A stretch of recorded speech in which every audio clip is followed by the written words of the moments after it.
Nilalayo naming maibsan ang hirap ng inyong nararanasan dahil sa El Nino nang sa gayon ay makabangon at muli makabalik ang kasaganahan ng inyong kabuhayan. Mula sa ating mga magsasaka na pilit na ipinasusulong ang kanilang ani bawat araw hanggang sa ating mga mangingisda na nagsusumikap anuman o saan man sila dalhin ng alon. Makakaasa kayo na patuloy na magtutulungan ang mga ahensya ng pamahalaan at lalong-lalo ng local government unit. Naniniwala ako na sa patuloy nating pagkakaisa, pagtutulungan at pagtsatsaga, makagagawa tayo ng mas agresibo, matatag at makataong bagong Pilipinas.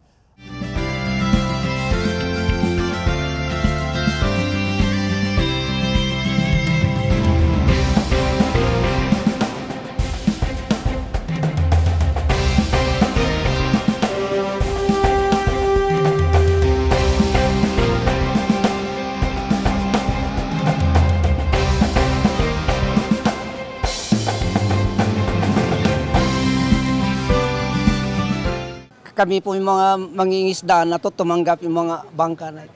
Malaking tulong to, madam, kasi kung wala itong mga bangka na ito, iwan ko lang kung mabubuhay yung mga pamilya namin kung saan-saan kami po hahagilap ng mga bangka na gagamitin namin sa pangingisda. Aalagaan namin mabuti para hindi masira, tapos gagamitin namin ng mabubuting paraan. Excited po kami, madam.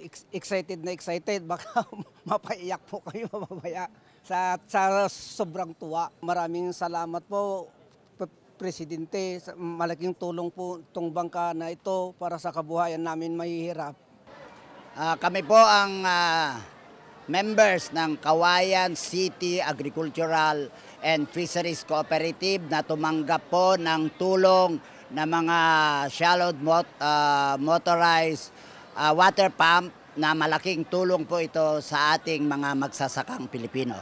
Aalagaan namin itong mga binigay ng ating Pangulong Marcos, itong suporta sa mga magsasakang Pilipino para umunlad din ang aming mga buhay o hanap buhay. Maraming salamat ang tulong nyo sa aming magsasaka dahil ito hindi natin ma-predict ang weather condition ngayon. So ito malaking tulong po sa aming magsasaka dahil makakasiguro kami ang ani namin ay tataas dahil mayroon ng source ng makina at saka tubig. Maraming salamat po. Malaki pong tulong po sa aming itong binigay po ng ating Pangulong PBBM na kami po ay kaming maliliit na magsasaka.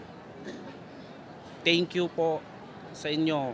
Para sa akin po, first time ko po makita si Pangulong Bongbong. Excited po bilang farmer kasi makikita namin ng personal si Pangulong Bongbong, hindi lang po sa TV kundi sa personal po. Nagagalak po kami, nagagalak po ako. Kung hindi ko maipaliwanag yung saya. At salamat po, kami pong maliliit na magsasaka ay nabibigyan po ng atensyon ng ating Pangulo.